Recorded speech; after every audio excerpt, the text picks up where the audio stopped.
کبھی چھوٹا سا وقت بہت بڑا انقلاب لاتا ہے، تو ہم مایوس نہیں ہوتے۔ میں نے کافی سال پہلے ایک حکایت پڑھی تھی جس میں ایک بندے کے بارے میں مشہور تھا، وہ جتنا کماتا تھا شراب کے لیے استعمال کرتا تھا، پیسے پورے شراب کے لیے استعمال کرتا تھا، اور اس کے بعد یا تو پھر کسی طوائف کے گھر پر، یہ اس کا کام تھا۔ لیکن جانتے ہو انتقال ہوا، وقت کے جو بڑے قطب تھے انہوں نے اس کا جنازہ پڑھایا، حیرت کی بات ہے، اور انہوں نے دعا کی، کہا دنیا جانتی تھی یہ شراب اپنے پیسوں سے خریدتا تھا، طوائف کے اڈوں پر جاتا تھا، اور اس کے لیے اتنے بڑے بزرگ نے دعا کی۔ ان سے لوگوں نے آ کر کے سوال کیا کہ آپ جانتے ہیں اس شخص کو؟ لوگوں میں وہ مشہور ہے ساری چیزیں۔ تو انہوں نے کہا ہاں میں بہت اچھی طرح سے جانتا ہوں، جبھی نماز میں نے پڑھائی۔ کہا جا کر کے پوچھو، اس کی زندگی کا راز اس کی بیوی جانتی ہے، اس کی خاتون سے پوچھ لینا۔ اس کی بیوی سے لوگ جو ذمہ دار لوگ تھے آ کر کے پوچھتے ہیں کہ تیرا شوہر کیسا تھا؟ دنیا میں تو مشہور ہے وہ شرابی تھا اور طوائف کے اڈوں پر جاتا تھا۔ اس نے کہا یہ غلط فہمی ہے، تم نے اس کا ظاہر دیکھا، میرے شوہر نے زندگی بھر ایک قطرہ بھی شراب کو زبان سے نہیں لگایا۔ کہا یہ تو سارے لوگوں نے آنکھوں سے دیکھا ہے اس کو، اور پھر وہ بازار میں بھی جاتا تھا، اس کا کیا ہے؟ اس خاتون نے کہا میں اپنے شوہر کو اچھی طرح سے جانتی ہوں، زندگی بھر کبھی اس کی تہجد نہیں چھوٹی، لیکن جو معاملات تم جان رہے ہو میں اس کی تفصیل بتاتی ہوں۔ میرے شوہر ہمارے گھر کا مختصر خرچہ رکھ کر اپنی کمائی کا پورا حصہ جا کر شراب خریدتا تھا، اور خریدتا تو شروع میں نے بھی اس کا ویرودھ کیا تھا، مخالفت کی تھی، لیکن اس نے جب مجھے بتایا، روزانہ شراب خرید کر کے لاتا اور گٹر میں بہا دیتا تھا، اور اس کے بعد کچھ پیسے بچائے ہوتے کسی بازار میں جاتا اور رات بھر کے کسی کو پیسے دے کر کے اس کی چوکھٹ پر بیٹھ جاتا تاکہ دوسرا کوئی آ نہ سکے۔ نہ کبھی وہ کسی طوائف کو ہاتھ لگایا، نہ گھر گیا۔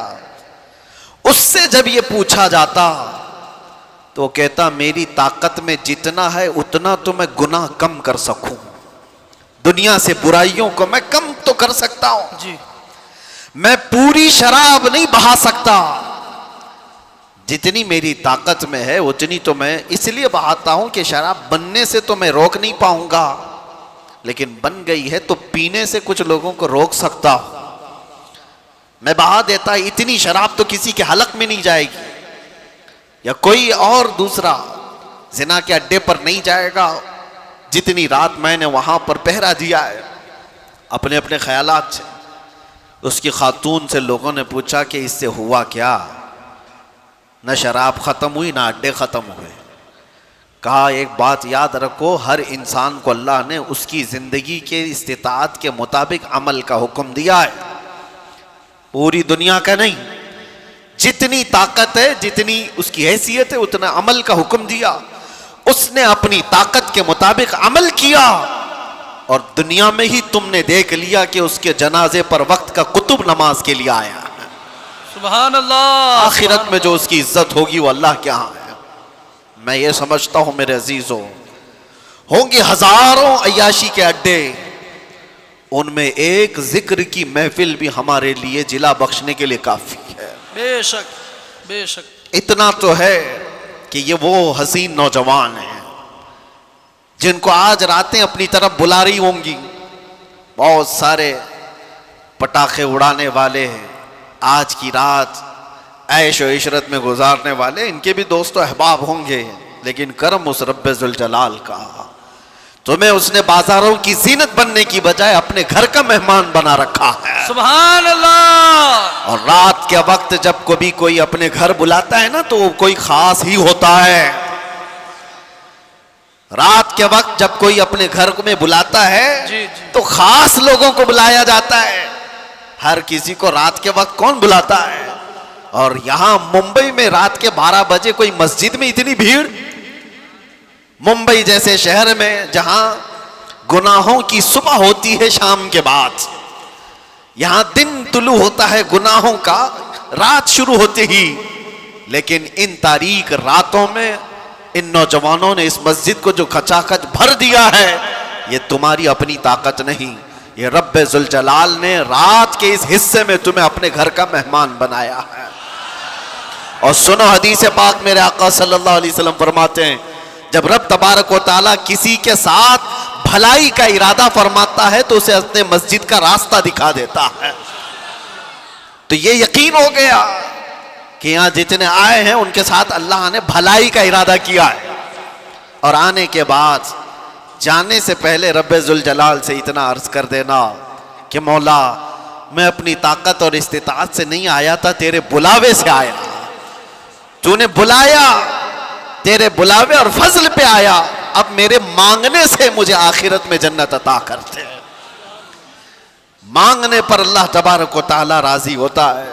عزیزان گرامی، ہزاروں محفلیں جس طرح کی بھی ہو رہی ہوں باہر عیش و عشرت کی، کون کون سی پارٹیاں ہو رہی ہوں گی، لیکن ہر وہ پارٹی جو گناہوں کی سیج پر سجائی جاتی ہے دھبے چھوڑ کر کے جاتی ہے، زخم چھوڑ کر جاتی ہے. زندگی کے ان لمحات کو جس نے برباد کیا ہے، میں آج اسی پر گفتگو کرنا چاہوں گا. میں نے آیت بھی آپ کے سامنے سورہ حشر کی یہ تلاوت کی. اللہ تعالیٰ فرماتا ہے یا ایھا الذین آمنوا اتقوا اللہ ولتنظر نفس ما قدمت لغد.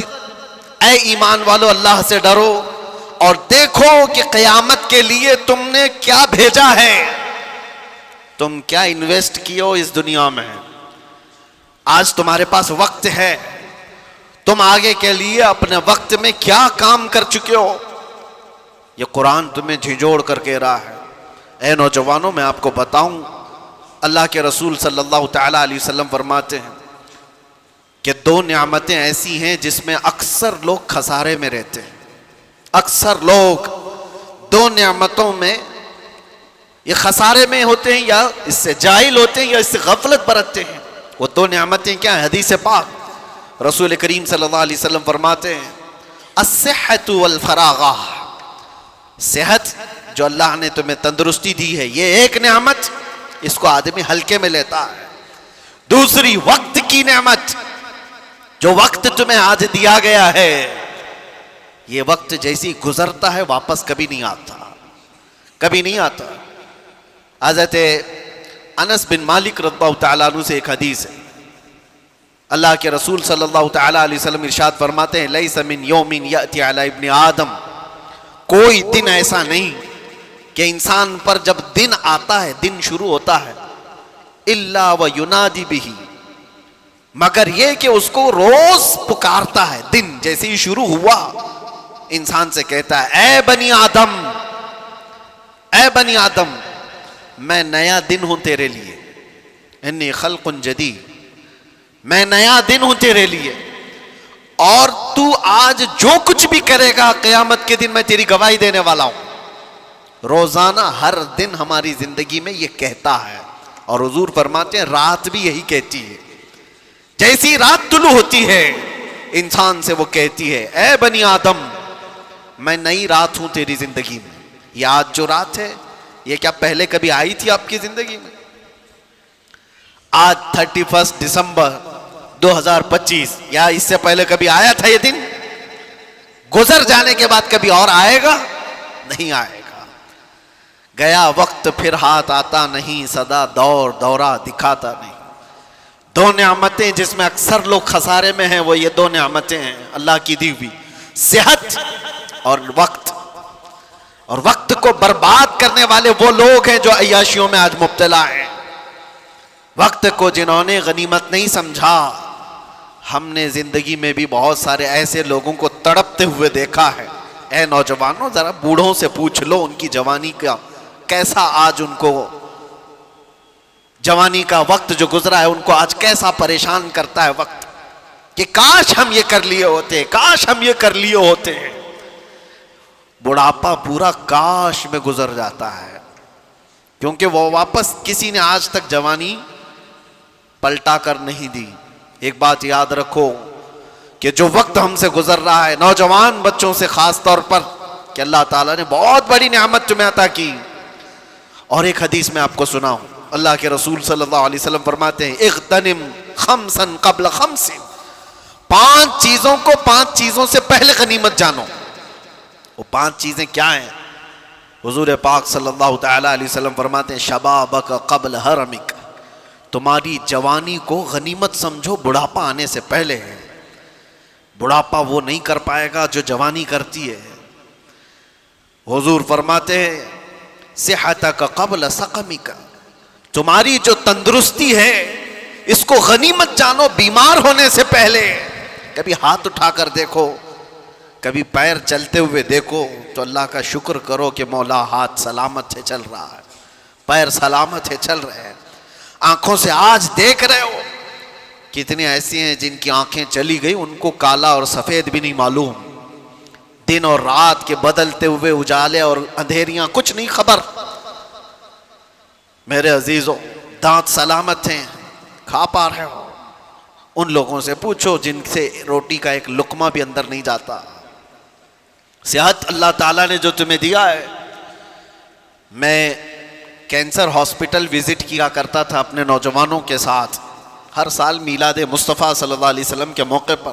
ایک بار ایک مریض کو میں دیکھ رہا تھا جو کینسر میں مبتلا ہے, کبھی آپ بھی جا کر ان کو دیکھنا. کئی قسم کے ناسور ان کے جسم کو تباہ کر چکے ہیں. کیمو کرواتے ہوئے لوگ, تڑپتے ہوئے لوگ جسموں کے لیے. ایک مریض آج بھی مجھے یاد آتا ہے, گردن میں کوئی پھوڑی ہوئی تھی کینسر کی, جس کی وجہ سے تکیا پورا خون سے بھر جاتا تھا اور اس کو کئی مرتبہ آپریشن کیا گیا پھر واپس. لیکن مسئلہ یہ ہے کہ وہ بڑی عمر کا نہیں تھا, 40 سے 42 سال کا تھا. اس کی ایک بات مجھے یاد آتی ہے, جاتے ہی رونے لگا. سارے لوگ روتے ہیں بیماریوں میں, کہتے ہیں دعا کیجئے اس سے نجات مل جائے. دعا تو کرتے ہیں. میں اس لیے کہہ رہا ہوں میرے عزیزوں, وہاں جانے کی ایک وجہ یہ نہیں کہ فروٹ بانٹ کر کے فوٹو لینے کے لیے, اس لیے جاؤ کہ تمہیں تمہاری صحت کا اندازہ ہو جائے, اللہ کا شکر کرنے کا تمہیں احساس پیدا ہو جائے. اس کی جگہ میں تو نہیں لیٹا ہوں, میرا تو جسم سلامت ہے. اور اس آدمی نے مجھ سے کہا تھا کہ حضرت مجھے صرف اس بات کا دکھ ہوتا ہے کہ میں سر اٹھا نہیں پاتا. جیسے ہی سر اٹھائیں گے یہ پھوڑی پھر سے خون رسنا شروع کر دیتی ہے. کینسر کی پھوڑی ہے, ہلا بھی نہیں پاتا. اس لیے دکھ ہوتا ہے کہ جوانی میں میرے پاس اچھا وقت تھا, آج شدت سے خواہش ہوتی ہے کہ اللہ کی بارگاہ میں ایک سجدہ کر لوں, مجھے اس کی مہلت نہیں ہے. میں سجدہ کرنے جیسا بھی نہیں رہ گیا. ہم نے کہا اشارے سے تم اپنی نماز پڑھ لو, اللہ کے ہاں قبول ہے. لیکن وہ کہتا ہے شدت سے خواہش یہ ہے کہ پیشانی اس کی رب کے حضور ٹیک تو دوں ایک بار, میری اتنی بھی استطاعت نہیں. وہ بات مجھے آج تک لگی ہوئی ہے. میرے عزیزوں صحت تمہاری اتنی بڑی نعمت ہے کہ جب یہ تم سے ختم کر لی جائے تو سوائے کاش اور پچھتاوے کہ کچھ نہیں رہتا. ہمارے پاس کوئی چیز نہیں رہتی. نوجوانوں نے اس کو ہلکے میں لیا ہے, صحت کو برباد کرتے ہیں. اور نبی کریم صلی اللہ تعالی علیہ وسلم نے تیسری چیز کیا فرمائی؟ آپ صلی اللہ تعالی علیہ وسلم فرماتے ہیں غناک قبل فقرک. آج اللہ نے تمہیں تونگری دی ہے, مال و دولت عطا کیا ہے, تو محتاجی آنے سے پہلے اس مال کی غنیمت کو سمجھو. اس پہ عیاشی مت کرو، اس کو برباد مت کرو. ایسے محتاج ہو جاؤ گے کہ پھر ہم نے ایسے لوگوں کو بھی دیکھا ہے جن کے پاس تھیلے بھر بھر کر پیسے رکھنے کی داستانیں سنائی جاتی تھی، لیکن آج ان کی حالت یہ ہے کہ پڑوسیوں سے روٹی مانگ کر کھانا پڑتا ہے. یہ میں مبالغہ نہیں کر رہا ہوں، دیکھی ہوئی باتیں ہیں. کب تمہاری یہ تونگری، تمہارا یہ مال ضائع ہو جائے تمہیں اندازہ بھی نہیں. سال بھر میں کروڑ پتی روڑ پتی بن جاتے ہیں. تمہارے پاس اللہ تعالیٰ نے غنا عطا کیا ہے تو یہ عیاشی کے لیے نہیں، بربادی کے لیے نہیں ہے، فضول خرچی کے لیے نہیں ہے. اور میں آج ہی، جیسے کہ آج عرس نوری بھی ہے حضور سیدنا ابو الحسین احمد شاہ نوری رحمۃ اللہ تعالیٰ علیہ، حضور احسن العلماء رحمۃ اللہ تعالیٰ علیہ کا ایک قول جو ان کے صاحبزادوں سے نقل ہے، فرماتے کہ آپ فرماتے تھے جو بندہ مال آنے کے بعد نہیں ڈگمگایا وہ اللہ کا محبوب ہے. اور ایسا بہت کم ہوتا ہے، ایسا بہت کم ہوتا ہے. تلوار سے جو ڈرایا جاتا ہے، مثال کے طور پر میں آج یہ بات بہت سارے لوگوں سے کہتا ہوں، آزمائش دو طرح کی ہوتی ہے.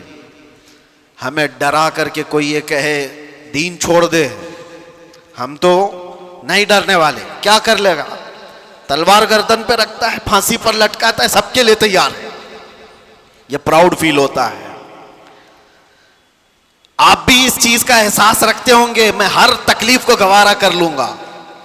اور ہم نے ایسے بچوں کو دیکھا بھی ہے، قید کی حالت میں بھی دیکھا ہے، جنہوں نے بہت سختیاں برداشت کی لیکن ٹس سے مس نہیں ہوئے. اس زمانے کی بات. ایک آزمائش یہ ہے کہ ظالم تمہیں تلوار دکھا کر، چاقو دکھا کر، پھانسی کا پھندا دکھا کر کے ڈرائے اور تم یہ کہو کہ نہیں، میں اپنے دین سے بالکل روگردانی نہیں کر سکتا، میں اپنے نبی پاک سے تھوڑی دیر کے لیے بھی غداری یا بے وفائی نہیں کر سکتا. ہو سکتا ہے آپ سب کا ایمان ایسا ہو، لیکن دوسرا ایک امتحان ہے، وہ اس سے ڈینجر ہے. دنیا تلوار دکھا کر کے جو امتحان لیتی ہے وہ چھوٹا امتحان ہے. مال اور حسن دکھا کر کے جب امتحان لیا جاتا ہے تو اچھے اچھے تقوی والے بھی بھسم ہو جاتے ہیں. وہ کب نکل گئے پتہ ہی نہیں چلتا. مال کی لالچ انسان کا ضمیر خرید لیتی ہے، مال کی لالچ انسان کا ایمان خرید لیتی ہے. اس لیے میرے عزیزو یہ ہلکی بات نہیں ہے. تمہیں اللہ تبارک و تعالیٰ نے غنا دیا ہے، مال دیا ہے تو بربادی کے لیے نہیں، اس کی قدر کرو. ایک ایک چیز. اور ایک حدیث ہے، اللہ کے نبی صلی اللہ تعالیٰ علیہ وسلم فرماتے ہیں 4 چیزیں ایسی ہیں جب تک انسان قیامت کے دن ان 4 کا جواب نہیں دے گا اسے قدم بھی ہٹانے کی اجازت نہیں ہوگی. لا تزول قدما عبده حتی یسأل عن 4. فرمایا کہ 4 چیزیں ایسی ہیں کہ قدم بھی نہیں ہٹائے گا قیامت کے دن جب تک ان چیزوں کا جواب نہیں دے گا. وہ 4 چیزوں میں سب سے پہلا سوال اللہ تعالیٰ فرمائے گا کہ میں نے تجھے جوانی دی تھی، کہاں خرچہ کیا؟ تمہیں وقت کا حساب دینا ہوگا، تمہیں بتانا ہوگا. اور فرماتے ہیں تفسیر میں مفسرین کہ صرف ایک سوال کے جواب میں کئی لوگوں کے 400 سال لگ جائیں گے، 500 سال لگ جائیں گے. جوانی کا پائی پائی کا حساب پوچھا جائے گا. آپ کیا سمجھتے ہو؟ بہت سارے نوجوان یہ سمجھتے ہیں کہ ہمیں جو وقت ملا ہے یہ ہمارا گولڈن ایرا ہے، اس میں عیاشی کے لیے ہر طرح کے سامان ہمارے پاس ہیں. مولانا جب عبادت کرنے کا وقت آئے گا کر لیں گے. بہت سارے لوگ تو یہ سمجھتے ہیں جب وقت آئے گا تو توبہ بھی کر لیں گے، اللہ کی بارگاہ میں بھی آ جائیں گے. یاد رکھو بڑھاپا سب کو نہیں دیا گیا ہے. کتنے جنازے جوانی میں چلے گئے، کتنے تو قبروں میں جوانی کا شباب دیکھنے سے پہلے سو گئے. یہ سب سے پہلا سوال قیامت کے دن تمہیں جواب دینا ہے، ہمیں بھی دینا ہے. جوانی کہاں پر بتائی تم نے؟ کیا تم یہ جواب دو گے قیامت کے دن کہ رات بھر فیس بک پر چیٹنگ کرتے ہوئے گزارتا تھا، پب جی کھیلتے ہوئے گزارتے تھے، انٹرنیٹ کی وادیوں میں بھٹکتے ہوئے گزارتے تھے؟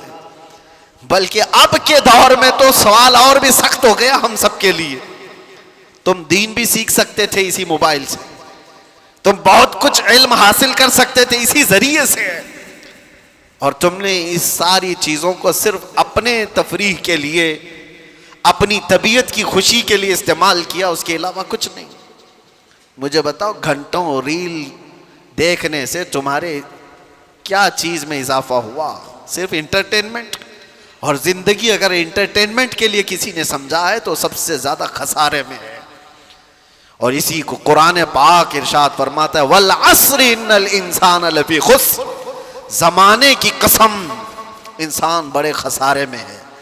اس آیت کی تشریح بہت ہو چکی ہے، مفسرین نے اتنی تفسیر کی ہے کہ زمانے کی قسم اللہ تعالیٰ فرماتا ہے کہ انسان خسارے میں، وہ انسان خسارے میں ہے جس نے زمانے کو نہیں پہچانا، یہ وقت کی قدر نہیں کیا. ایک بات میں آپ کو بتاؤں، بہت بڑے محدث جلیل ہیں علامہ ابن جوزی رحمۃ اللہ تعالی، فرماتے میں اپنی ان 2 انگلیوں سے 2000 جلدوں کی کتابیں لکھ چکا. کتنی؟ 2000 جلدیں کتابیں لکھ چکا. 1,00,000 لوگ ان کے ہاتھ پر اسلام قبول کر چکے، اور کئی لاکھ لوگ ان کی باتوں پر توبہ کر چکے. وہ ابن جوزی کے بارے میں ان کے نواسے ہیں امام ذہبی، وہ فرماتے ہیں کہ ابن جوزی کا حال یہ تھا کہ میں نے ان کو پوری زندگی میں جمعہ اور جماعت کے علاوہ باہر نکلتے نہیں دیکھا. یہاں تک کہ حضرت ابو داؤد طائی ایک بڑے صوفی بزرگ ہیں، فرماتے ہیں وہ چورا کھاتے تھے. چورا سمجھتے ہیں؟ یعنی کسی چیز کو پورا چور کر کے سالن میں بھگو دیا جائے، اکثر وہ کھاتے تھے. تو ان سے پوچھا گیا آپ ہر دن یہ چورا کیوں کھاتے ہیں؟ توجہ، امام ابن داؤد طائی فرماتے ہیں اس لیے کہ روٹی کھانے میں جتنا وقت لگتا ہے اتنے وقت میں چورا کھا کر 40 آیتیں پڑھ لیتا ہوں، میں وقت بچاتا ہوں. وہ لوگ روٹی میں وقت بچانے والے لوگ تھے. میاں روٹی کھانے میں کون سا زیادہ وقت لگتا ہے؟ آپ تو اس کو تعجب سے سمجھیں گے، لیکن وہ صوفیہ تھے، اتنا وقت بھی ضائع نہ ہو. ایک بزرگ ہیں اپنے مریدین کے ساتھ بیٹھے ہوئے تھے، اچانک وضو کی حاجت ہوئی، بہت قریب ہی وضو کا انتظام تھا، لیکن آپ وہیں بیٹھ کر تیمم کرنے لگے. تیمم جانتے ہیں؟ پانی نہ ملے تو اس کے بدلے میں، وضو کے بدلے میں تیمم ہوتا ہے. تیمم کیا ہوتا ہے؟ دونوں ہاتھوں کو زمین پر مارا، چہرے پر مسح کیا، پھر دونوں ہاتھوں کو زمین پر مارا اور ہاتھوں کو مسح کیا. یہ وضو کے قائم مقام ہو گیا، وضو کے برابر ہو گیا. تیمم کہاں کیا جاتا ہے؟ جب پانی نہیں ملتا. اس کی بہت ساری شرطیں ہیں کہ پانی پر وہ قدرت نہیں رکھتا، تو ایسے موقع پر اس کو تیمم کرنے کی اجازت ہے. لیکن پانی ہے تو تیمم نہیں ہوگا، اور اگر پانی مل گیا تو تیمم ٹوٹ بھی گیا. اس بزرگ کے بارے میں نے پڑھا، ان کے مریدین نے کہا حضور وضو کا انتظام ہے، آپ یہاں تیمم کر رہے ہیں. آپ فرماتے یہاں سے اٹھ کر وہاں جانے تک اگر میری موت ہو گئی تو بے وضو میں دنیا سے نہیں جانا چاہتا. اتنے فاصلے میں اگر میں مر گیا تو میں نہیں چاہتا کہ بے وضو دنیا سے جاؤں، کم از کم تیمم کے ساتھ تو دنیا سے جاؤں. یہ ان کی فکریں تھی جو اپنے وقت کا استعمال کیا انہوں نے. میرے عزیزوں، نوجوانوں کو آج ہم جو دیکھ رہے ہیں گھنٹوں گلیوں کے نکڑ پر بیٹھے ہوئے ہیں، انہوں نے اپنی جوانی کے اچھے ایام برباد کیے ہیں. کسی سے بھی پوچھا جائے کیا کر رہے ہو؟ ابھی ڈھونڈ رہا ہوں. تمہیں پتا ہے ایک وقت کتنا قیمتی ہے تمہارا؟ الوقت کالسیف، وقت تلوار ہے، اگر تم اس کو نہیں کاٹو گے یہ تمہیں کاٹتا چلا جائے گا. ابھی یہ جو وقت کی سوئیاں گزر رہی ہیں، آپ کو کیا لگ رہا ہے گھڑی کی ٹک ٹک ٹک ٹک؟ یہ کیا گھڑی کا کھیل ہے؟ نہیں، ہماری زندگی کو کاٹ رہی ہے. بچپنے سے جوانی آ گئی, جوانی سے ابھی عنقریب بڑھاپا آ جائے گا, آپ کو اندازہ بھی نہیں ہوگا. اور ہم تو اس زمانے میں جی رہے ہیں جہاں کے متعلق میرے آقا صلی اللہ علیہ وسلم نے فرمایا تھا قیامت کے قریب تم دیکھو گے سال مہینوں کی طرح گزریں گے, مہینے ہفتے کی طرح گزریں گے, اور ہفتہ دن کی طرح گزرے گا, اور دن ایسے گزرے گا جیسے کسی بڑی چیز کو آگ لگی اور بجھ گئی. کیا یہ دیکھ رہے ہیں کہ نہیں آپ؟ آج سال مہینوں کی طرح گزرتے چلے گئے. رمضان ابھی گزارا تھا, رمضان آنے کے انتظار میں ہے. اور آپ کو پتہ ہے یہی محفل یہاں پر کھڑے ہو کر سال بھر گزر گئے. اس طرف تاج المشائخ حضور امین ملت تشریف فرما, تو محفل بھی یاد ہوگی.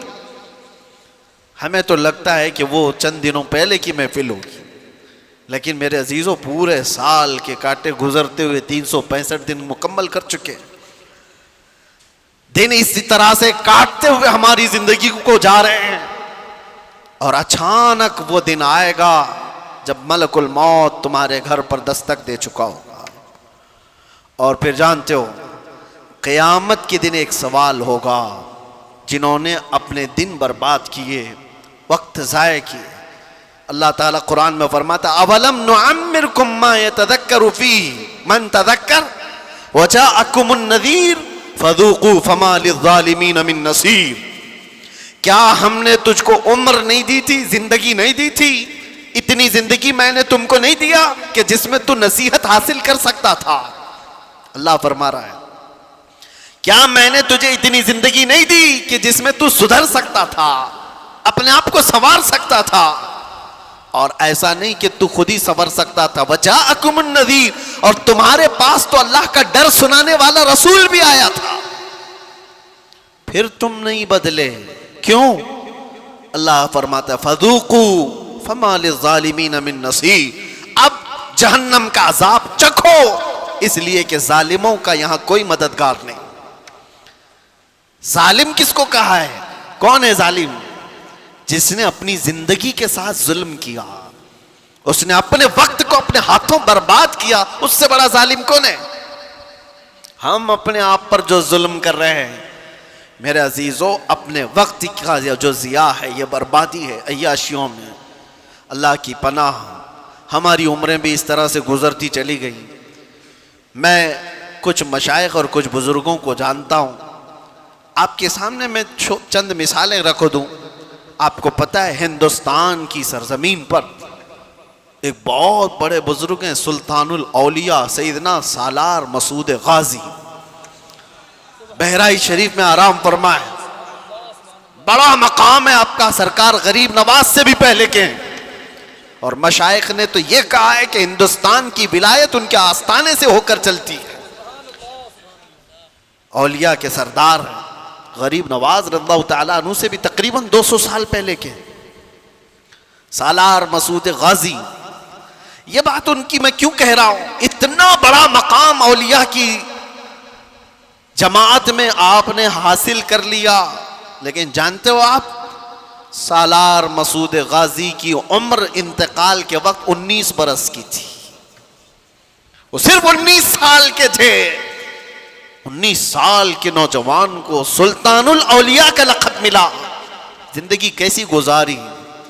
19 سال میں تو جوان یہاں ابھی ایسے لگتے ہیں جیسے ابھی دودھ چھوڑا ہوا ہے, اسے کچھ خبر نہیں.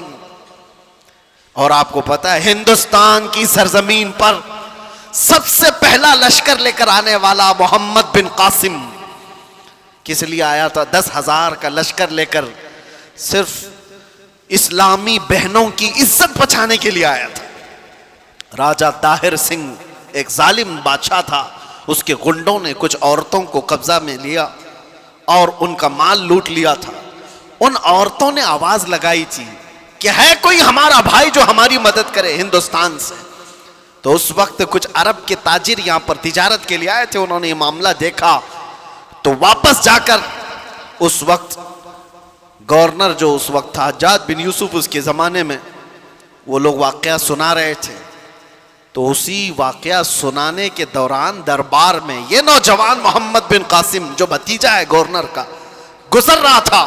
سن کر اسے بڑا شاق ہوا پھر اپنے چچا سے کہا چچا جان مجھے اجازت دے میں ہندوستان جاتا ہوں. کہا تو دیکھا ہندوستان تقریباً 4000 کلومیٹر دور ہند کی وادیاں دیکھا نہیں؟ اس نے کہا اللہ کی مدد آئے گی میں لشکر لے کر جاؤں گا. اور وہ آیا بھی. اور اس کے بعد راجہ دائر سنگھ کو اس نے مخاطب کر کے کہا تھا محمد عربی کے شیر ہیں ہم اور ہم مقابلے کے لیے آئے ہیں. اس کے بعد 3 دن کی لڑائی کے بعد گنڈے بھی راجہ بھی سب تتر بتر ہو گئے. اس محمد بن قاسم نے پہلی بار پرچم اسلام لہرایا تھا. اور ہماری نئی پنڈتوں کی لکھی ہوئی کتابوں میں بھی محمد بن قاسم کی تعریف ایسی لکھی گئی ہے کہ ہم نے کسی ایسے جرنیل کو نہیں دیکھا جتنے انصاف کے ساتھ محمد بن قاسم نے اپنا پرچم لہرایا تھا. کسی پر ظلم نہیں کیا, محبتوں کے ساتھ لوگوں میں ایمان کی دعوت دی.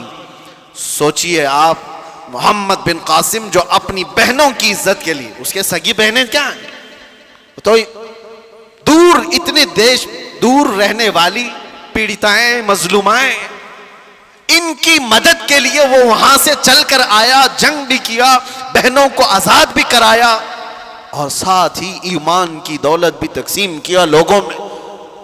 لیکن اس کا انتقال ہوا تھا محمد بن قاسم کا 21 سال کی عمر تھی.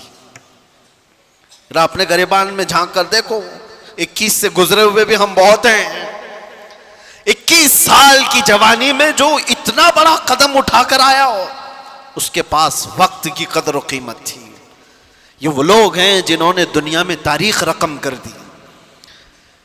21 سال میں وہ تو دنیا سے جا چکا. میرے عزیزو, محمد بن قاسم اپنی بہنوں کی, اور وہ بھی سگی نہیں, آہو بکا کو سن کر برداشت نہ کر سکا اور وہاں سے آ گیا. یہاں پڑوس کی بہنوں کی عزت لوٹی جاتی ہے, کسی کے کانوں پہ کچھ نہیں ہوتا. کیوں؟ سیلفش ہو گئے, ہمیں کوئی چیز جگاتی نہیں ہے. نوجوانوں, آج تو حالات یہ ہے کہ ہمیں یہ تو پتا ہوتا ہے کس کے گھر کی بیٹی بھاگ گئی, لیکن یہ نہیں پتا ہوتا کہ کس کے گھر میں بھوکا سو رہے لوگ, کس کا باپ اپنی بیٹی کی شادی کے لیے ترس رہا ہے. یہ خبر کہاں ہوتی ہے؟ نوجوانوں نے اپنی زندگیاں کس لیے رکھی ہیں؟ میں محمد بن قاسم کی بات آئی ہے تو آپ سے کہہ رہا ہوں, ارے 21 سال کی جوانی میں تم تو آج بائک رائیڈنگ کے لیے استعمال کر لیتے ہو, اور اکثر تو ایسے کہ ان نوجوانوں نے صرف فیشن کے لیے جوانی کو استعمال کرنا شروع کیا. میرے استاد گرامی فرمایا کرتے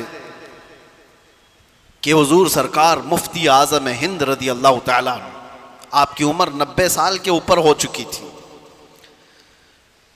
حضور میرے استاد علامہ بہاؤ المصطفیٰ صاحب ادام اللہ اقبالہ فرماتے, سرکار مفتی اعظم ہند رحمۃ اللہ تعالیٰ علیہ کے پاس ہم بیٹھتے 90 سال کی عمر میں.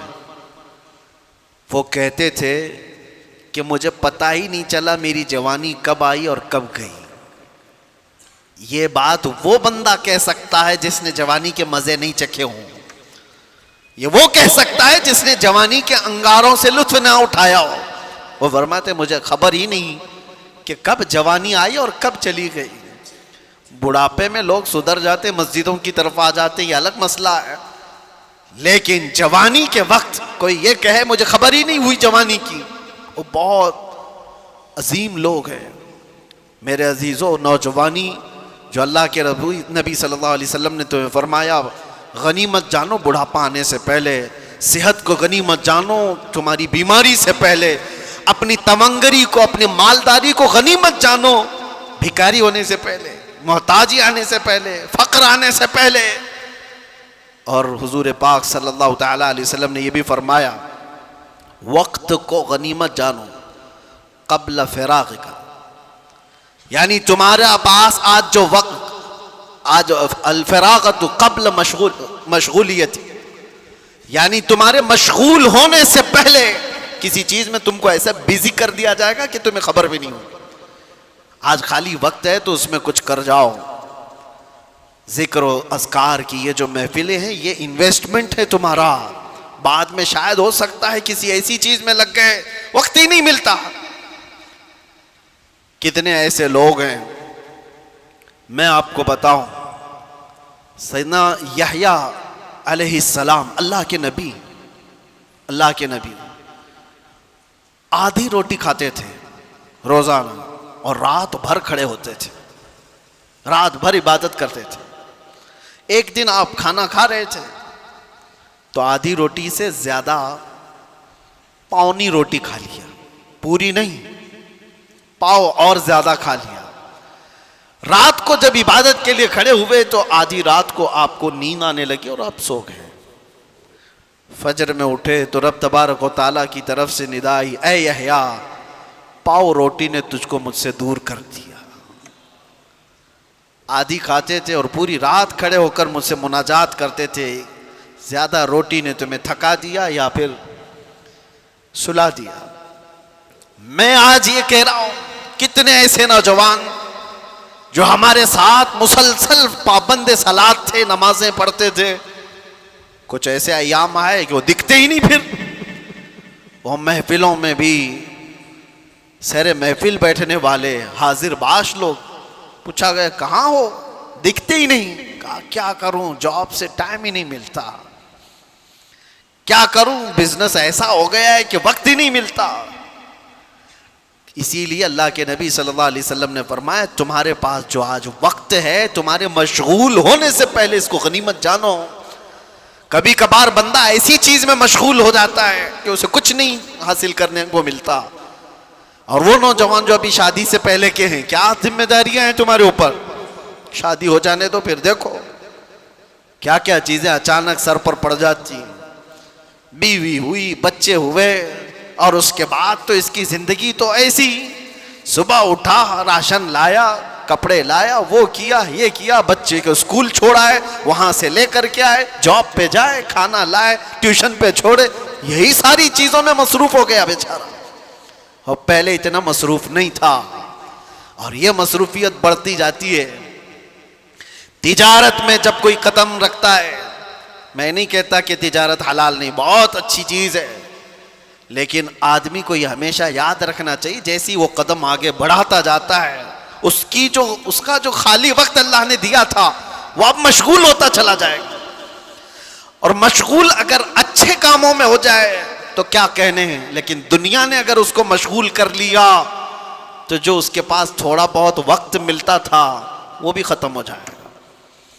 اسی لیے میرے عزیزو، جس کے پاس وقت ہے، نوجوانوں، یہ نیکیوں میں انویسٹ کر لو۔ جس کے پاس کچھ پیسے رکھے ہوتے ہیں نا، ان کو لوگ مشورہ یہی دیتے ہیں، کیا کرے گا پیسے رکھ کر کے گھر میں، کسی چیز میں لگا دے، انویسٹ کر۔ گھر میں یہ تجوری میں سجا کر کے نوٹوں کی گڈیاں رکھے گا تو کیا حاصل کیا ہوگا، پیسے بڑھیں گے تو نہیں، انویسٹ کر تو بڑھ تو جائیں گے۔ میں آج آپ سے کہتا ہوں، وقت تمہارے پاس ہے، ذکر اللہ میں انویسٹ کرو، محبت مصطفیٰ میں لگا دو، اور دیکھنا بڑھ کے کیا 70 گنا بڑھ کر کے تمہیں ملنے والا ہے، بڑھ کر کے ایسا ملے گا میرے عزیزو، دنیا میں چھاپ چھوڑ کر کے جاؤ گے۔ آخری چیز میرے آقا صلی اللہ علیہ وسلم نے جو فرمایا، 5 چیزیں فرمائی، اغتنم خمسا قبل خمس، 5 چیزوں کو غنیمت جانو، 5 چیزوں کے آنے سے پہلے، اس میں 5ویں ہے، حضور فرماتے ہیں اپنی جو زندگی ہے جیسی تیسی جو بھی ہے، اغتنم حیاتک قبل موتک، مرنے سے پہلے یہ زندگی کو ہی غنیمت جان کے، مر جانے کے بعد پھر یہ چیز واپس نہیں آتی۔ آج ہم زندہ ہیں، ایک دوسرے کو دیکھ رہے ہیں، سن رہے ہیں، تمہارے ہاتھ اٹھ سکتے ہیں، پیر چل سکتے ہیں، تمہاری زبان چل سکتی ہے ذکر الہی میں۔ جس دن روح قبض کر لی گئی اور اچانک اس دنیا سے دوسری دنیا کی طرف رخصت ہوئے، نہ کوئی عمل، نہ کوئی بات چیت، کچھ بھی نہیں۔ میں آپ کو بتاؤں، ابھی ہفتہ نہیں گزرا ہوگا، ہمارے پاس ہمارے محب گرامی بڑے پرانے ہمارے تعلقات میں تھے، حضرت حافظ قاری خورشید صاحب، اللہ ان کی مغفرت فرمائے، ناگ دیوی مسجد کے، ناگ دیوی اسٹریٹ مسجد کے امام تھے 20 سالوں سے۔ حضرت علامہ مفتی زبیر صاحب قبلہ کے پرانے جانکاروں میں مجھ سے اکثر ملنے کے لیے وہ آئے رات کو اور بہت دیر تک بیٹھے، مجھ سے کہنے لگے حضرت مجھے رمضان میں عمرہ کے لیے جانا ہے۔ میں نے کہا اس سال تراویح نہیں سناؤ کیا؟ کہا نہیں، اس سال دوسرے نائب سنا رہے ہیں، مسجد والوں نے کہا اس سال پورا مدینے میں آپ رمضان گزارو۔ میں نے کہا بہت اچھا ہے۔ وہ ہمارے ساتھ جانے کے لیے ساری باتیں کی ہیں، مرکز کی ہماری جو تعمیر ہو رہی ہے دیکھنے کے لیے گئے، ساری چیزیں۔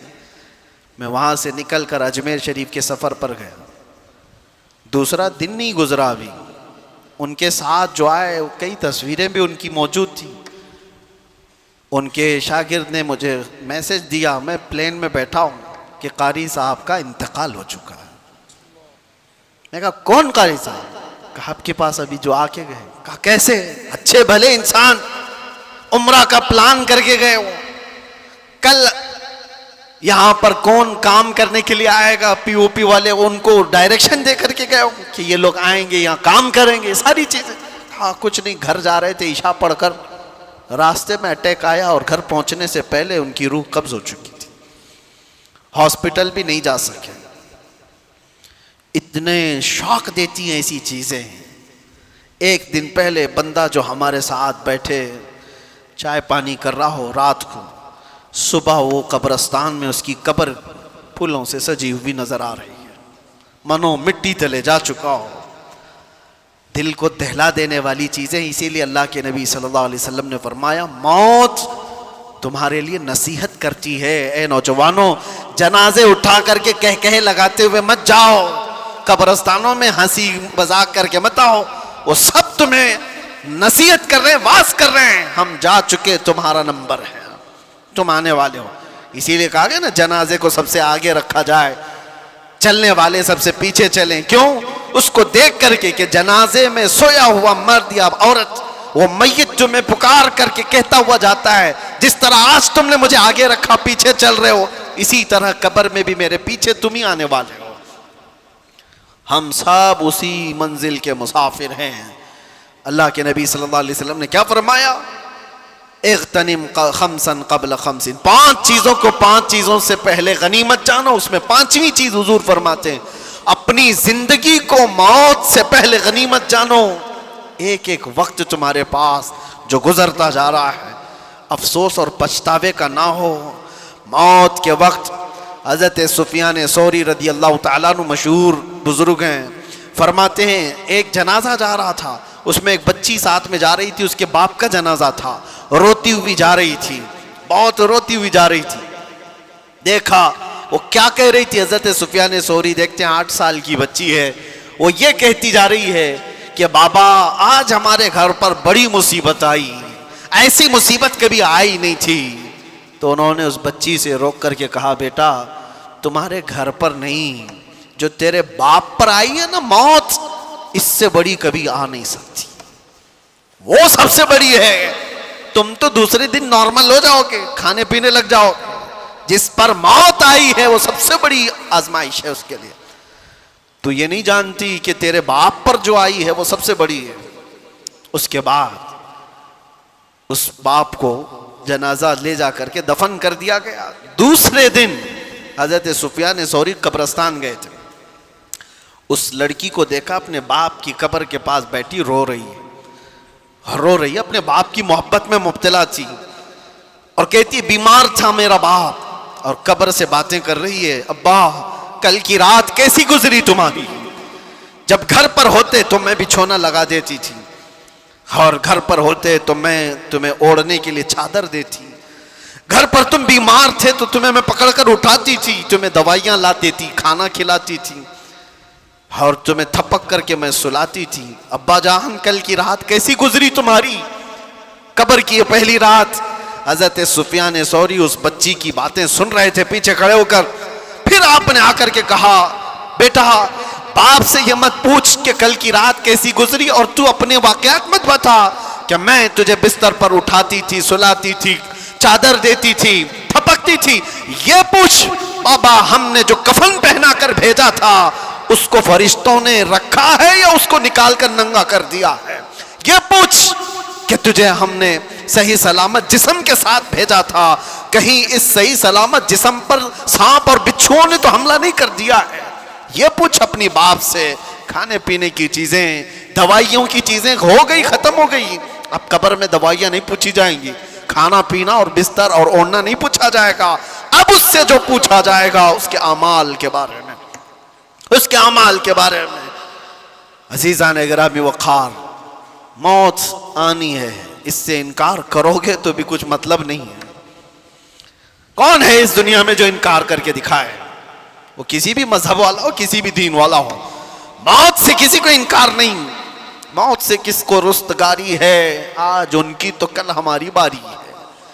آگاہ اپنی موت سے کوئی بشر نہیں، سامان 100 برس کا ہے، پل کی خبر نہیں۔ اللہ کے نبی صلی اللہ تعالیٰ علیہ وسلم نے ارشاد فرمایا، اپنی حیات کو غنیمت جانو، موت آنے سے پہلے۔ موت کے بعد پھر یہ حیات، یہ جو زندگی ہے، اس کے صرف خواہش کرتے رہ جاؤ گے، کاش۔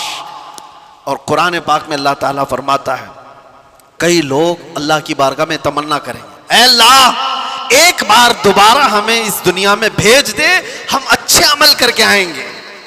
رب تعالیٰ فرماتا ہے، کلا، ہرگز نہیں، واپس وہاں کوئی نہیں جا سکتا۔ جب اس دار فانی میں، اس دنیا میں اللہ کے ولیوں کو واپس نہیں بھیجا گیا، تمہاری ہماری حیثیت کیا ہے؟ ایک بار قضا آ گئی، ایک بار موت آ گئی، اس کے بعد اس ساری دنیا کو ترک کر کے ہمیں جانا ہے۔ قبرستان جانے کے بعد کبھی میں محسوس کرتا ہوں، ممبئی والوں کو تو بہت ساری چیزیں عبرت کے لیے حاصل کرنا چاہیے۔ ہمارے ہاں قبرستانوں میں قبریں دوبارہ نہیں کھولی جاتی، یہاں جس طرح 6 مہینے سال بھر میں کھول دیتے ہیں۔ ہم تو بچپن میں کبھی کسی قبر کے کھلنے کی بھی بات نہیں سنتے تھے، لیکن یہاں تو روز دیکھتے ہیں، جب بھی جنازہ لے کر جائیں، جو قبر کھودی جائے اس میں پتہ نہیں کتنی کھوپڑیاں نکلتی، کتنی ہڈیاں نکلتی، کتنوں کے پاؤں کی ہڈیاں، ہاتھوں کی ہڈیاں۔ ارے ہم نے تو سوکھی کھوپڑیاں دیکھی ہیں یہاں قبرستانوں، اور یہ دیکھنے کے بعد احساس ہوتا ہے یہ وہ لوگ ہیں جو اپنے عمدہ کپڑوں پہ فخر کرتے تھے، یہ وہ لوگ ہیں جو عمدہ گاڑیوں میں سفر کرتے تھے، یہ وہ لوگ ہیں جو مرتبوں کے لیے لڑتے تھے، یہ وہ لوگ ہیں جن کو طاقت کا نشہ تھا، مال کا نشہ تھا، اتنے عاجز و بے بس ہیں کہ ان کی ہڈیاں بکھر گئیں، کھوپڑیاں نیچے بکھر گئیں۔ یہی ساری چیزیں زندگی ختم ہونے کے قریب ہے، ہماری بھی اور تمہاری بھی۔ اسی لیے اللہ کے نبی کی بات یاد کرو، حضور فرماتے اپنی حیات کو غنیمت جانو موت آنے سے پہلے۔ یہ جو سال گزرتے جا رہے ہیں، دیکھو ابھی 26 آ گئے ہماری زندگی میں، آپ کیا سمجھتے ہیں یہ سال کے آتے جاتے رہنے کو؟ میاں ایسا نہیں ہے کہ یہ خوشیوں سے پٹاخے پھوڑنے والا سال ہے، زندگی کا ایک سال تو کم ہوتا جا رہا ہے، ہم تو اپنی موت کے قریب جا رہے ہیں۔ اگر مثال کے طور پر تمہاری زندگی کی عمر ابھی 35 سال ہو گئی اور تمہاری حیات لکھی گئی ہے 50 سال، 35 سال کے بعد اب 36واں سال شروع ہوا، تو مجھے بتاؤ 15 سال بچے تھے اور بہت 14 ہو گئے، ایک سال اور آ گئے 13 ہو گئے، ایک سال اور آیا 12 ہو گئے۔ موت سے قریب تر ہوتے جا رہے ہیں ہم، اس لیے ہمارے ہر وقت کو یہ جو حیات ہے غنیمت جانو۔ اللہ کے نبی صلی اللہ تعالیٰ علیہ وسلم کا ایک اور فرمان میں آپ کو سناؤں۔ رسول پاک صلی اللہ تعالیٰ علیہ وسلم ارشاد فرماتے ہیں کہ انسان کی زندگی اتنی مختصر ہے، اتنی مختصر ہے کہ قیامت کے قریب جو آنے والے حالات ہیں اس کے متعلق حضور فرماتے ہیں بچے جوان لگیں گے، جوان بوڑھے نظر آئیں گے۔ مطلب کیا ہے؟ یہ وہ زمانہ ہے جس میں بچے ہی جوان دکھ رہے ہیں اب، اور جوان جو ہیں وہ بوڑھے دکھ رہے ہیں۔ دیکھو یہ 5-6 سال کے بچوں کو جو آج معلومات ہیں، ہمارے زمانے کے جوانوں کو بھی نہیں معلوم تھی۔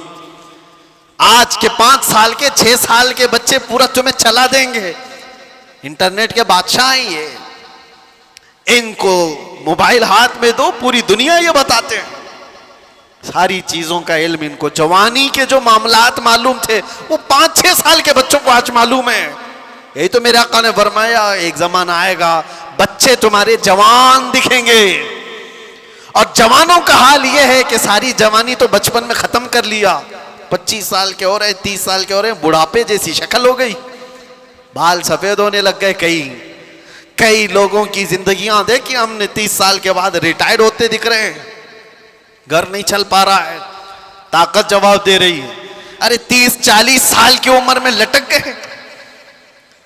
بہت ساری ایسی زندگیاں، یہ قیامت کے قریب ہم اس زمانے میں جی رہے ہیں، ہماری زندگیاں اب شارٹ ہوتی جائیں گی، مختصر ہوتی جائیں گی، اور شاید اگلوں کو جو عمریں ملی تھی وہ عمریں بھی ہم پہنچ نہیں پائیں گے۔ اسی لیے جتنی زندگی ہمارے پاس مختصر سی ہے، کچھ کر گزر جاؤ اور اس کو ضائع ہونے مت دو۔ عزیزان گرامی وقار، اب میں باتوں کو سمیٹتے ہوئے ان اولیاء کاملین، اچھا ایک بات میں بتانا بھول گیا، میں نے محمد بن قاسم کی مثال دی، سلطان سالار مسعود غازی کی مثال دی۔ یہاں کھڑا ہوں تو میں آپ کو ایک بات بتا دوں، یہ جو مسجد ہے نا، مدن پورہ سنی بڑی جامع مسجد، اس مسجد کو بنانے والے جو حاجی آدم صدیق، نام اسی نام سے مسجد ہے، یہ ایک خاندان ہے۔ میں ان کی پوری تفصیلات میں نہیں جاتے ہوئے ایک بات کہتا ہوں، سابو صدیق صاحب کا نام سنا ہوگا، ان کے نام سے ہاسپٹل بھی ہے، مسافر خانہ بھی ہے، ہو سکتا ہے آپ نے دیکھا ہو یا سنا ہو، بڑا مسافر خانہ ہے، بڑا ہاسپٹل ہے، اچھا، اور ممبئی جیسے شہر، اور تقریباً ان کی زندگی میں ایسی 3 بڑی مسجدیں ہیں۔ ڈیٹیل آپ ہو سکتا ہو جو ٹرسٹ ہے جو یہ سب چلا رہی ان سے معلومات کریں یا ان خاندانوں سے معلومات کریں، میرے علم میں جتنا ہے وہ سابو صدیق صاحب نے یہ بڑی مسجد، ہماری زندگی میں مسجد بنانے کا مسئلہ آ جائے تو سالیں عمریں ختم ہو جائیں، ایسی بڑی مسجدیں جو تقریباً 150 سال کی سے زیادہ سے کھڑی ہوں، 3 مسجدیں، ہاسپٹل، مسافر خانہ اور بھی بہت کچھ۔ لیکن حیرت کی بات یہ ہے کہ وہ سابو صدیق صاحب بھی 30 سال کی عمر میں فوت کر چکے تھے۔ اتنی کم عمر میں اتنا سب کیسے کر کے چلے گئے؟ کچھ لوگ وہ ہیں جن کے وقت میں اللہ نے برکت عطا فرمائے، جو اپنی جوانی میں کر گئے وہ بہت بوڑھے بھی نہیں پہنچ پائیں گے۔ اسی لیے میرے عزیزو، یہ کاموں کو دیکھنے کے بعد پھر احساس ہوتا ہے کہ جوان اگر کوئی ایک کھڑا ہو جائے تو اللہ اس کو اتنی مضبوطی اور طاقت عطا کرتا ہے کہ وہ ہزاروں کو بھی کھڑا کر سکتا ہے۔ لوگ آج سمجھتے ہیں مختصر سی چیز میں ہوتا کیا ہے، بہت کچھ ہوتا ہے۔ آپ کو پتا ہے پوری دنیا میں عشق، محبت اور عشق رسالت کا چرچا جو ہو رہا ہے، اور بہت سارے عاشق ہوں گے، لیکن بریلی کے عاشق کا معاملہ ہی الگ ہے۔ امام اہل سنت امام محمد رضا خان فاضل بریلوی، اپنی زندگی میں انہوں نے 1000 سے زیادہ کتابیں لکھی ہیں، 1000 سے زیادہ کتابیں لکھی ہیں، اور ان کا نعتیہ دیوان دیکھو، ہدایق بخشش حل کرنے میں عمر لگ جائے گی۔ علامہ شارح بخاری مفتی شریف الحق امجدی رحمۃ اللہ علیہ فرماتے ہیں، اعلیٰ حضرت کی کتابیں تو چھوڑو، اعلیٰ حضرت کی کتابوں کے جو نام ہے نا وہی صحیح پڑھ کے دکھائے دے تو میرے نزدیک عالم ہے۔ خالی نام صحیح سے پڑھ کے دکھا دے۔ جو اعلیٰ حضرت نے کتابوں کے نام رکھے، نام بھی ایسے رکھے، اگر ان نام کا عدد آپ نکالیں گے تو جس سال میں کتاب لکھی گئی اسی سال کا ہی عدد نکلے گا۔ اگر انہوں نے کتاب 1320 میں لکھی ہے تو 1320 کے عدد سے جو نام آتا ہے وہی نام کی کتاب رکھی۔ فتاوی رضویہ کا نام العطایا النبویہ فی الفتاوی الرضویہ، اس کے عدد نکالیں گے تو آپ کو پتہ چل جائے گا فتاوی رضویہ کس سال میں لکھی گئی ہے۔ پوری کتابوں کے نام انہوں نے اس طرح رکھے ہیں۔ اور آپ کو بتاؤں، اعلیٰ حضرت امام اہل سنت فاضل بریلوی جو کنز الایمان ترجمہ قرآن دے گئے ہو، نعتیہ دیوان اور مسائل فقہ میں پورا ایک انسائکلوپیڈیا پوری امت کے لیے، لیکن عمر کوئی ان کی 90 سال کی تھی، 63 سال کی عمر میں وفات کر چکے تھے. تو یہ تو آج کی نارمل سی عمر ہے. اس کی وجہ یہ ہے کہ ایک وقت کا حصہ بھی انہوں نے ضائع نہیں کیا. اعلیٰ حضرت جانتے ہو مفتی کب بنے تھے؟ پہلا فتویٰ انہوں نے 14 سال کی عمر میں دیا. سبحان اللہ. 14 سال کی عمر میں وہ مفتی بن چکے تھے، اور 8 سال کی عمر میں میلاد مصطفیٰ پر 2.5 گھنٹے تک انہوں نے بیان کیا تھا سبحان اللہ. دلائل کی روشنی میں. جب بندہ اپنے وقت کا استعمال کرتا ہے تو اللہ تبارک و تعالیٰ اس کے وقت میں برکت بھی عطا فرماتا ہے. اور جنہوں نے صرف ضائع کیا ہے، برباد کیا ہے وقت، ان کا وقت اور بھی برباد ہوتا چلا جاتا ہے. وقت کو غنیمت جان. یہاں طلبہ بھی ہوں گے، کچھ لوگ بچے میرے سن رہے ہوں، میں نے دیکھا ہے حفظ قرآن کرنے کے لیے وہ رٹا مار رہے، دل لگا ہی نہیں ہے. اگر تم نے شوق سے نہیں پڑھا اس قرآن کو، میرے سامنے ایک مثال ہے، 9 سال میں بھی حافظ نہیں بنا، 10 سال میں بھی حافظ نہیں بنا. اور کچھ وہ ہیں، خود میرے سگے بھتیجے 4.5 مہینے میں حافظ قرآن بن چکے تھے. قرآن اللہ تبارک و تعالیٰ جو تمہیں عطا کیا ہے، ان طلبہ سے بھی میں کہہ رہا ہوں وقت ضائع کیے جا رہے ہو. 3 سال 5 سال ہو گئے، تمہیں کیوں احساس نہیں ہوتا کہ بہت جلدی تمہاری عمر بڑھتی جا رہی ہے؟ کتنے ایسے میرے اپنے زمانے میں دیکھا، تعلیم کو چھوڑ دیا، پوچھنے پر یہ بتایا کہ شادی کی عمر ہو گئی، اب کیا پڑھیں گے. کہا پھر اتنے سال ضائع کیوں کیے کہ شادی کی عمر آ گئی تمہاری؟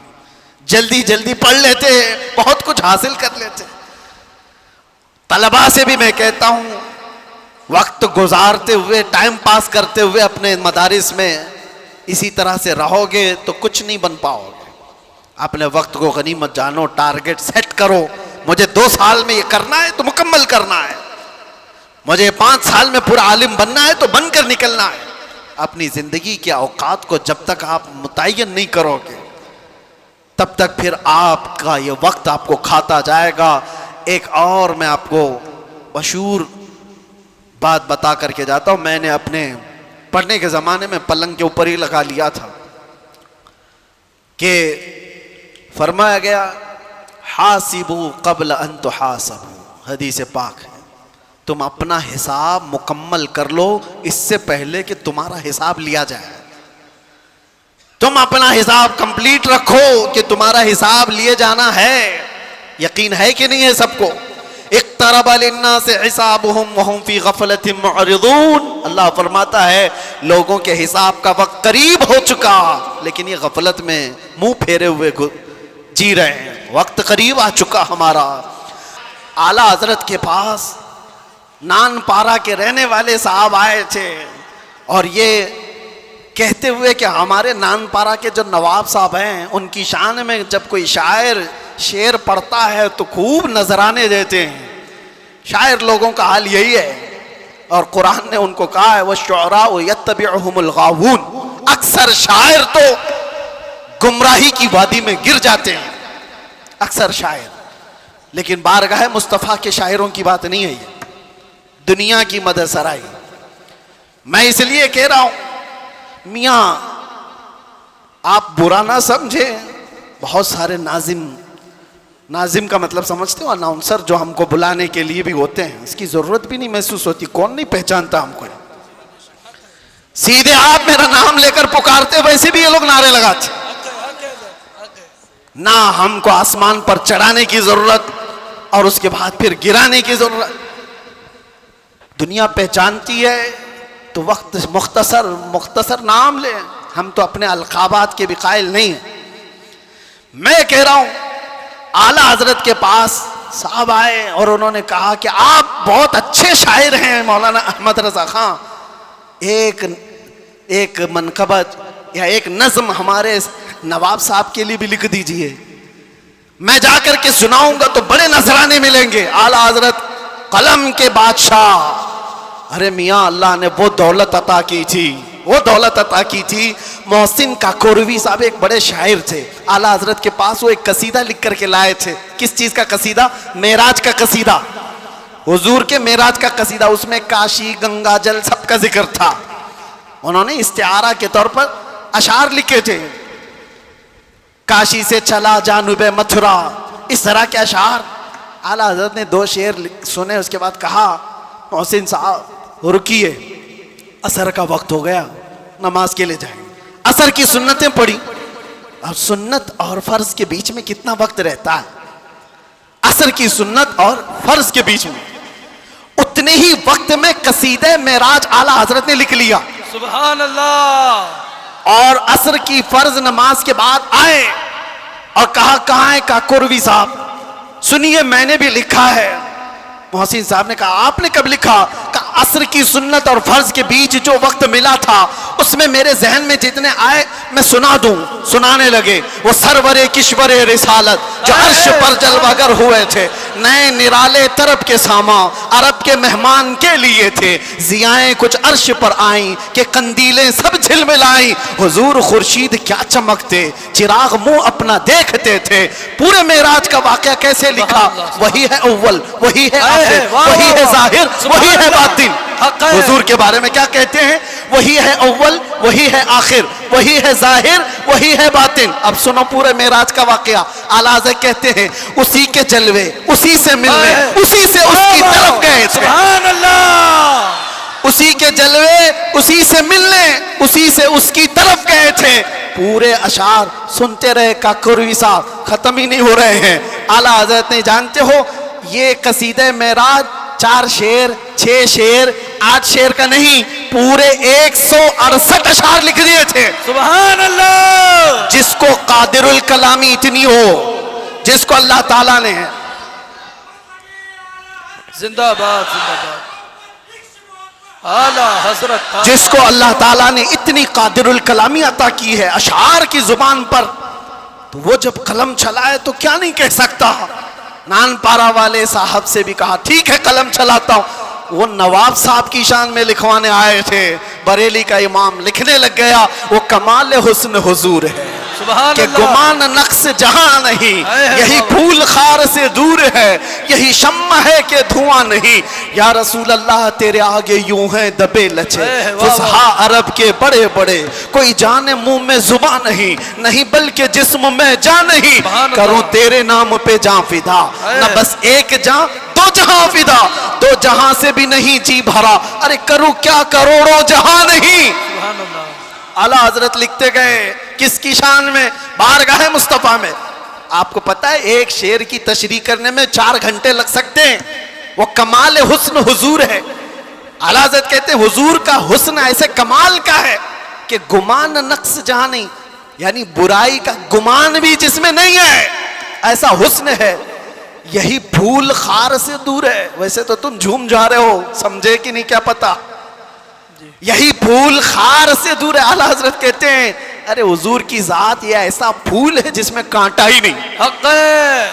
یہی پھول خار سے دور ہے، اور جو بھی چراغ دیکھو دھواں دیتا ہے کہ نہیں دیتا. اور اعلیٰ حضرت کہتے ہیں یہی وہ شمع ہے کہ دھواں نہیں. واہ واہ واہ سبحان اللہ سبحان اللہ. دھواں تکلیف پہنچاتا ہے، اور میرے آقا کی شمع ایسی ہے یہاں دھواں نہیں نکلتا، پروانے آ کر جان دیتے ہیں. سبحان اللہ. یہی شمع ہے کہ دھواں نہیں. اخیر میں جا کر اعلیٰ حضرت نے کیا کہا؟ کرو مدح اہل دول رضا. اہل دول کس کو کہتے ہیں؟ دولت والوں کو، دولت والے، دنیا والے. اعلیٰ حضرت کہہ رہے ہیں کرو مدح، یعنی تعریف کروں دولت والوں کی. ارے پڑے اس بلا میں میری بلا، جی جی میں کہاں اس بلا میں.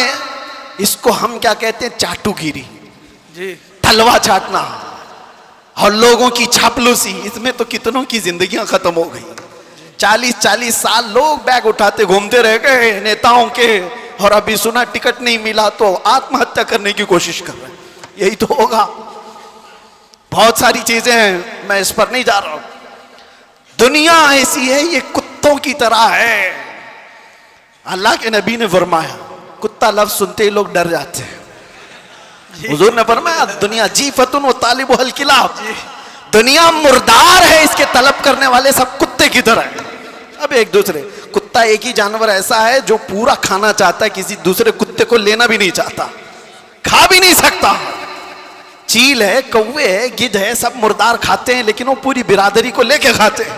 کتا ایک ایسا ہے جو دوسرے کتے کو دیکھتا ہے تو بھونکنے لگتا ہے. خیر, اس کی مثال یہ ساری وہی ہے. اعلیٰ حضرت فرماتے ہیں پڑے اس بلا میں میری بلا.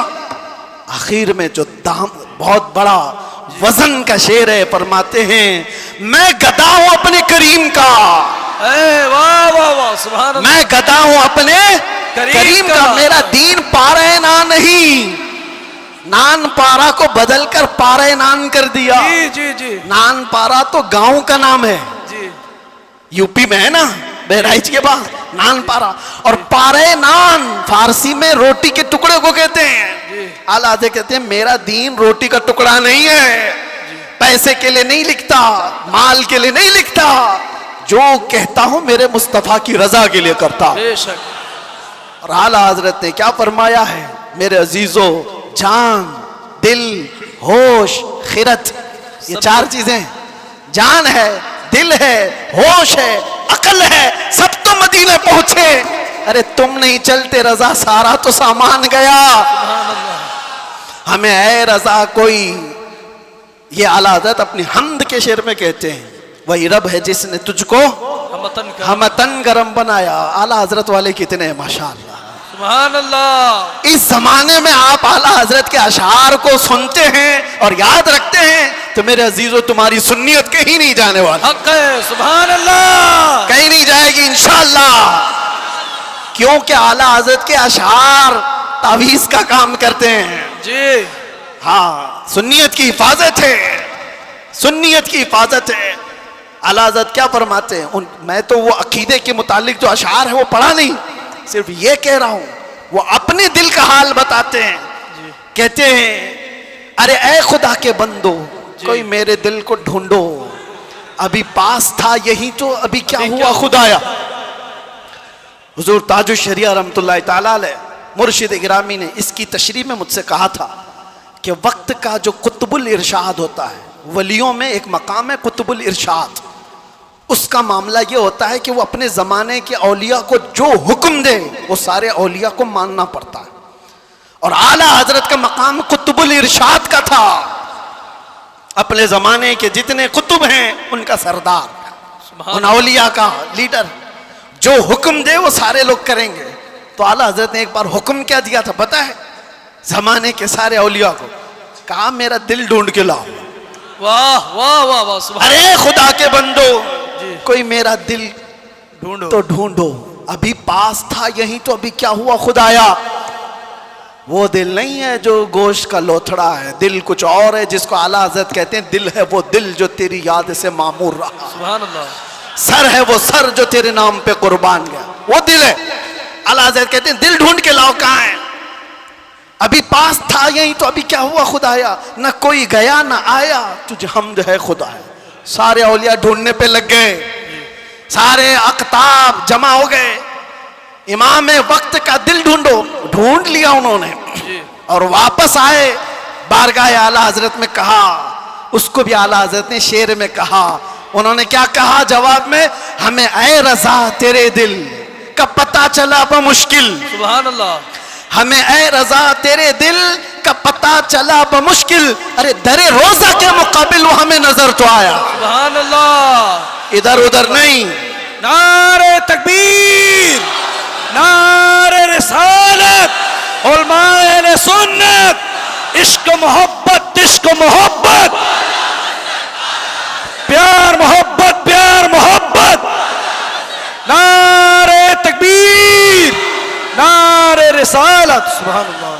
ہمیں اے رضا تیرے دل کا پتہ چلا بمشکل, در روزہ کے مقابل وہ ہمیں نظر تو آیا. پھر وہ اولیاء یہ بھی کہتے ہیں یہ نہ پوچھ کیسے پایا, تجھے حمد ہے خدایا. دل جس کا وہاں لگ گیا اور جس نے تھام لیا ہے دربار رسالت کی اس چوکٹ کو, تو پھر دیکھو وقت کا کیسا بادشاہ ہے. زمانہ بیتتا چلا گیا, وقت گزرتا چلا گیا. اعلیٰ حضرت کو دنیا سے گئے 100 سال کا عرصہ ہو گیا. جانتے ہیں آپ 1921 میں آپ کی وفات ہوئی, اب 2025 آ گئے, 4 سال ہو گئے. لگتا نہیں ہے, ہم نے نہیں دیکھا, ہمارے باپ نے نہیں دیکھا, ہو سکتا ہے تیسری پیڑھی میں جا کر لوگوں نے دیکھا ہو، لیکن مجموع میں ایسا زندہ ہے جیسے آج کا جوان بھی زندہ نہیں. بے شک. کیوں؟ وقت کو تھامی ہوئی ذات ہے. وقت وہ ہے جو رسول اللہ کے ساتھ، ان کے دامن کے ساتھ وابستہ ہو گیا. اسی لیے میرے عزیزوں، میں نے شروع میں ایک بڑا جملہ کہا تھا، وقت پر کمانڈ حاصل کر سکتے ہو، کنٹرول کر سکتے ہو. کیسے؟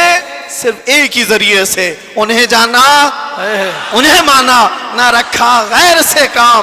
للہ الحمد میں دنیا سے مسلمان گیا. یاد رکھو، حضور کو جو جانا اور جو مانا وہ دنیا کے وقت پر کمانڈ حاصل کر چکا ہے، وہ وقت کی نبض کو پکڑ چکا ہے. ارے وقت ہی نہیں، چیزوں پر بھی وہ کمانڈ حاصل کر چکا ہے. جانتے ہو دریائے نیل سوکھ جاتا تھا ہر سال، مصر کا ایک دریا ہے، لیکن جب اسلام وہاں آیا، عمرو بن عاص ایک صحابی ہیں، مصر فتح ہو گیا، تو وہاں مصر کے جو جاہل لوگ تھے کیا کرتے تھے، 16 سال کی جوان خوبصورت لڑکی کو جلوس میں گھماتے تھے اور لا کر کے اس کو ذبح کر دیتے تھے. دریائے نیل میں اس کی بلی چڑھائی جاتی تھی، اور پھر ان کا عقیدہ یہ تھا کہ دریا کا پانی اوپر آ جاتا تھا، اور ہوتا بھی تھا. جب ایک لڑکی کی بلی چڑھائی جاتی تو پانی اوپر آ جاتا تھا، ہر سال کا رواج تھا. لیکن جب اسلام آیا، دریا سوکھنے لگا، تو لوگوں نے آ کر کے عمرو بن عاص رضی اللہ عنہ سے کہا، ہمارا تو معمول ہے کہ ہم ایک 16 سال کی جوان لڑکی کو جلوس میں لا کر ذبح کرتے ہیں، تب یہ دریا نیل کا پانی موجے مارے گا. انہوں نے کہا ہرگز میں تو اس کی اجازت نہیں دے سکتا. کہا تو پھر سارے پیاسے مر جائیں گے، پانی کی شدید قلت ہو جائے گی. عمرو بن عاص نے، جانتے ہو، خط لکھا کس کو؟ امیر المومنین عمر ابن خطاب رضی اللہ عنہ. نام سنتے ہی رونگٹے کھڑے ہو جاتے ہیں. جی سچ بتاتا ہوں، خط آیا تو آپ نے پڑھ کر کے حالات کا مشاہدہ کیا، پھر کیا کیا جانتے ہو؟ عمر ابن خطاب رضی اللہ تعالیٰ عنہ نے جو حل بتایا وہ بہت الگ ہے. 2 خط لکھے، ایک حضرت عمرو بن عاص کو کہ تم نے جو لوگوں سے کہا وہ بالکل صحیح کہا، اسلام اس کی اجازت نہیں دیتا، کسی کی بلی چڑھانا، کسی کی جان لینا، کسی کا خون بہانا، تم نے جو کیا وہ صحیح ہے. اور حضرت عمر نے کہا ایک اور خط میں لکھ رہا ہوں دریائے نیل کے نام پہ. واہ واہ. آج تک آپ نے سنا کوئی دریا کو بھی خط لکھا ہو؟ سنا ہے؟ ہاں، اگر سنا ہو تو صرف محمد عربی کے غلاموں نے کیا ہے. بے شک. سبحان اللہ سبحان اللہ. آج کے بیٹھے ہوئے 1400 سال بعد کے کتے محمد عربی صلی اللہ تعالی علیہ وسلم کی شریعت کو نوچ کھانے کی کوشش کرتے ہیں، انہیں پتہ بھی نہیں. یہ اسلام کو ایسے انداز میں بیان کر کے لوگوں میں شک و شبہ پیدا کرنے کی کوشش کرتے ہیں. یہ اس طرح کے کتنے آئے، کتنے چلے گئے، کتنے آئے. لوگ آج بیٹھ کر کے اسلام کو ختم کریں گے، مسلمانوں کا قتل کریں گے، کیا کیا. آج بھی میں دیکھ رہا تھا پاکھنڈی تلواریں بانٹ رہا ہے، کوئی چاقو چوریاں بانٹ رہا ہے. تم ان کو تلواریں دکھا رہے ہو جو 1400 سال سے کربلا سنتے آ رہے ہیں. سبحان اللہ. یہ چیزیں پرانی ہو گئی، پرانی ہو گئی. یہ سب چیزوں سے ڈر اور خوف کا ماحول نہیں لا سکتے. اسلام تھا، اسلام ہے، اسلام رہے گا. میں کہتا ہوں انہوں نے پڑھا نہیں اسلام کو، پڑھا نہیں. میرے آقا کے غلاموں نے دنیا کی ریت رواج کو، طوفانوں کی، آندھیوں کے رخ کو کیسے موڑ دیا تھا. حضرت عمر ابن خطاب نے دوسرا خط لکھا دریائے نیل کے نام پہ، دریائے نیل کے نام پہ. ارے دریا ہے، کیا لکھ رہے ہیں؟ بسم اللہ الرحمن الرحیم. اے دریائے نیل، عمر ابن خطاب رسول اللہ کا غلام تجھ سے کہتا ہے اگر تو اپنی مرضی سے بہتا ہے تو تیرے پانی کی ہمیں حاجت نہیں، اگر اللہ کی مرضی سے بہتا ہے تو عمر تجھے حکم دیتا ہے کہ ابھی بہہ جا. واہ سبحان اللہ. خط میں لکھا، اور اس کے بعد دونوں خط گئے. ایک عمرو بن عاص کا تھا، ایک دریائے نیل کا تھا. حضرت عمرو بن عاص نے اپنا خط پڑھا، پھر دریائے نیل کے نام جو خط تھا وہ لا کر کے دریائے نیل میں ڈال دیا. قسم خدا کی، تاریخ کی سچائیاں بتاتی ہیں اس وقت شباب پر دریائے نیل 16 گز اوپر آ چکا تھا. سبحان اللہ. اور وہ زمانہ ہے کہ آج کا زمانہ دریائے نیل کبھی سوکھا ہی نہیں، سبحان اللہ. کبھی سوکھا ہی نہیں. یہ ہے میرے آقا صلی اللہ تعالی علیہ وسلم کے غلاموں کی زندگی. میرے عزیز